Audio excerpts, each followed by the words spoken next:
Before beginning this week's lesson, I want to give you an overview of the 5-week diatonic program that we began last week. This is week 2. This is the modal theory section of the course. Previously, I've positioned theory at the end of the entire program. The reason is it's not as beneficial for beginner and intermediate players, but even so, this information can be understood by all levels. The reason that I'm including the modal theory section with the diatonic program is the two go hand in hand, as you'll see. It works very well to teach them together. Since this is the second half of the course, you may be expecting challenging exercises. Most of the examples in this series of lessons are simple, letting you off the hook. Simplicity is necessary to make this information as easy as possible to understand. For example, the backing tracks include simple chords that require no practice whatsoever. They're also played at a very slow tempo. I'm not challenging your technical ability with this 5-week program. I'm giving you a different approach to composing and improvising lead guitar. I'm also explaining chord progressions that are necessary to play by ear. Still, the diatonic pentatonic combination exercise can be practiced at a fast tempo today, and tomorrow, try to play it even faster. That's your challenge. Exercise 1 is the second position or pattern of the diatonic scale.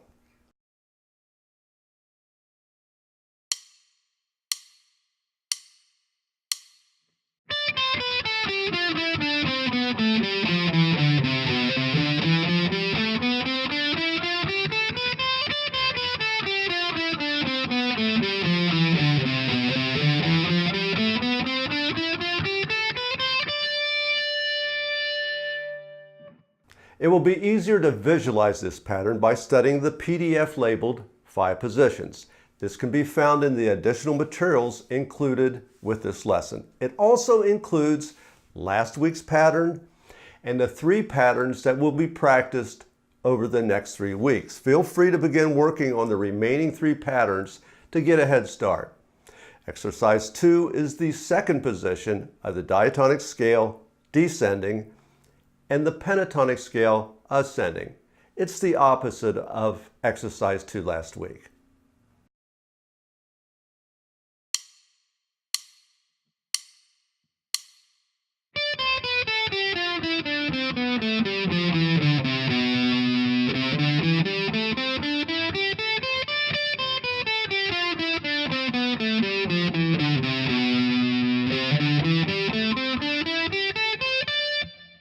Play this as fast and clean as possible along with a metronome. Mark down the fastest tempo that you can accomplish today. Over the next week, move the metronome up a notch or 2 each day.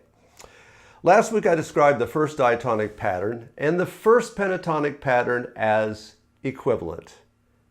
It was pointed out to me by a math guy that equivalent is the wrong terminology. According to him, I should have described the pentatonic as a subset of the diatonic pattern. It's true. It is a subset, not equivalent. All notes of the pentatonic pattern can be found in the diatonic pattern, but it's not equivalent because the diatonic pattern has 2 additional notes. I prefer to look at the diatonic scale as a superset of the pentatonic. The pentatonic is the fundamental rock and roll blues scale. Think of it as a cheese pizza, okay? The diatonic has pepperoni and mushrooms, the 2 added half steps. The chromatic scale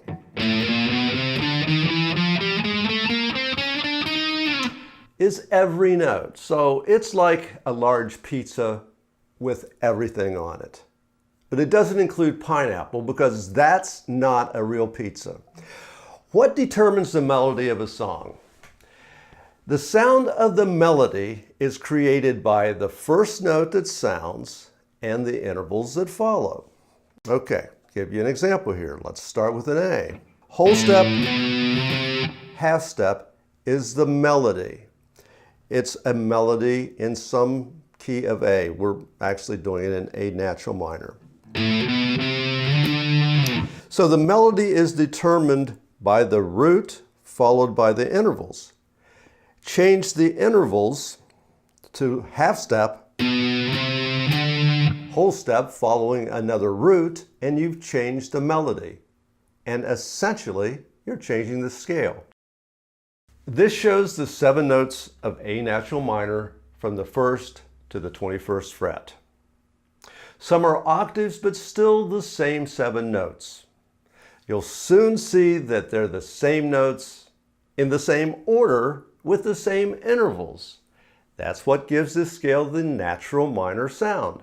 Start on an A and follow it with whole step, half step, whole step, whole step, half step, whole step to the octave, and it sounds like A natural minor. Here's another A. Notice that it's followed by the same intervals. Compare the intervals on the 6th string to the intervals on the 3rd string, and you'll see the pattern on both strings is identical. Here's the same natural minor scale beginning at the 1st string, 5th fret. Here's the same pattern beginning with the open A note on the 5th string. We can continue this process until every A is followed by the same intervals, and it would look like this. Let's take the same notes that are A natural minor, but start on the C note. So now we have a new root note, C. So we're beginning this melody with C. Notice that even though these are the same notes, in the same order as A natural minor, the intervals following the C root note are different. We now have whole step, half step following the C. Memorize the appearance of this whole step, half step shape because you're going to need to compare it to the next visual. The intervals following the A root note for A natural minor were whole step, half step, whole step. This is very important, so pay attention. Since the intervals have changed following the root note, it's a different melody and different scale. They're obviously related. What we are creating is the C major scale, which includes the same notes as A natural minor.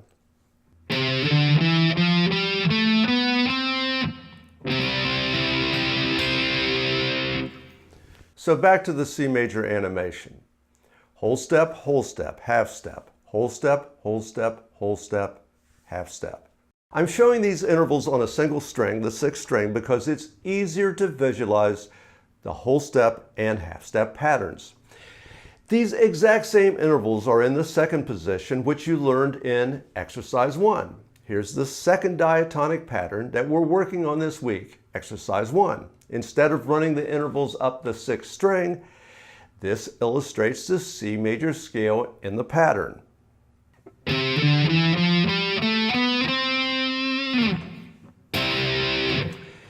Here's the complete pattern.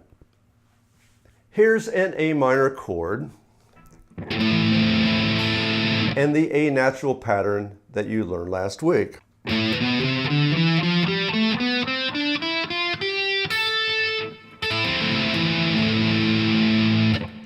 Here's a C major chord and the C major scale.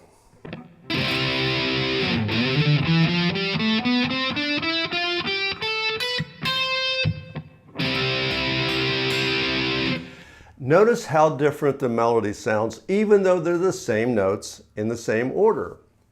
The intervals following the root note are different, which changes the melody. The good news is by learning the 5 diatonic patterns, you're learning 7 very different sounding scales or modes. By moving these patterns up and down the neck, you'll be able to play in all keys without changing the basic patterns that we're learning. The bad news is, unless you've already studied modal theory, this will continue to be confusing for a while. Hopefully, by the time this 5-week program is completed, you'll be a wizard at this stuff. So here's the trick. Pattern 2 sounds like A natural minor when played over an A natural minor progression. Attention should be paid to the A root note. Many licks will begin on A, end on A, or the A root note might be sustained.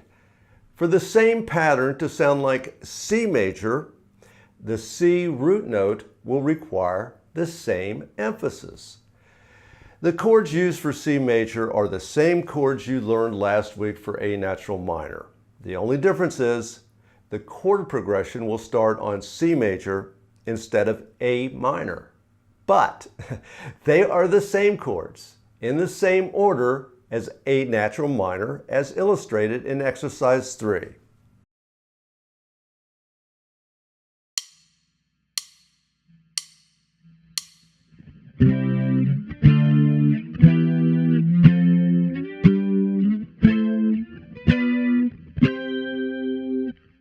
You must begin with the C root for this progression to sound major.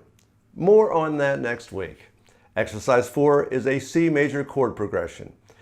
It's easy to play, but will give you a chance to practice playing the C major scale over a progression. Pay special attention to the C root note when improvising.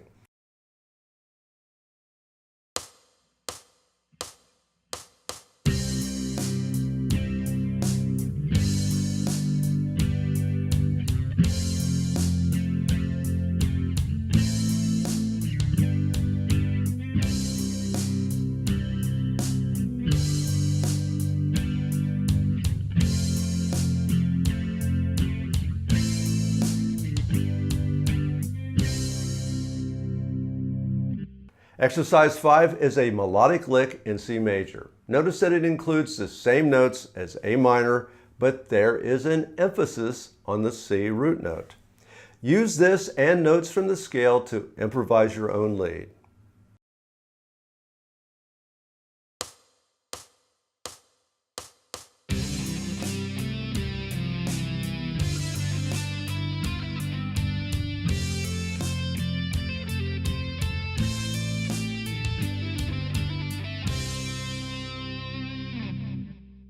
That's the end of this week's lesson. See you next week for more fun with scale animations.